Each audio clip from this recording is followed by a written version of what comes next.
தேவன் வெளிப்பாடாய் கொடுத்தார். யெகோவா ஈரே என்று கொடுத்தார். அப்போ கொடுக்கும் போது பாருங்க, கவனிங்க, கர்த்தருக்கு ஸ்தோத்திரம். யெகோவா ஈரே என்று பெயரிட்டார். அல்லேலூயா. பண்ண உபத்திரத்திலே உங்களுடைய காரியங்களிலே நீங்கள் என்ன பண்ணுங்க, யெகோவா ஈரே என்று பெயரிட்டார். அதுக்கு என்ன அர்த்தம் கீழே சொல்றாரு, வாசிங்க. அதனாலே கர்த்தருடைய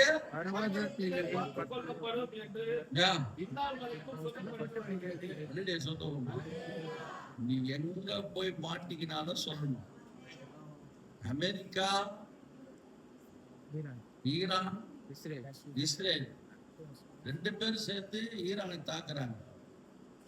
ஆனா நீங்க தாக்கினா கூட அந்த அண்டர் கிரவுண்ட்ல போய் மாட்டிக்கிட்டு யெகோவா ஈரே சொன்னா தப்பிச்சு வருவாங்க. பில்டிங்கே ஓய்ந்தா கூடங்க, அவங்க ஒரு கிறிஸ்தவனா இருந்தானா, யூத கிறிஸ்தவனா இருந்தானா, நிச்சயமா யெகோவா ஈர் பார்த்து கொள்வார். பில்டிங்கே ஓய்ந்தா கூட நம்மள உயிரோடு இருப்பாருன்னா உயிரோடு.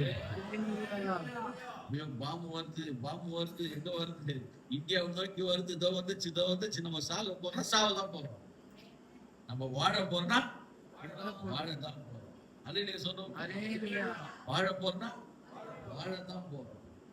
புரியல? கர்த்தர் சொல்றேன், சாக போறேன்னா சாவுக்கு தான் நேரம். கர்த்தருக்கு ஸ்தோத்திரம் உண்டாவதாக. அப்ப சொல்றாரு பாருங்க, அந்த இடத்திற்கு யெகோவா ஈரே என்று பெயரிட்டார்.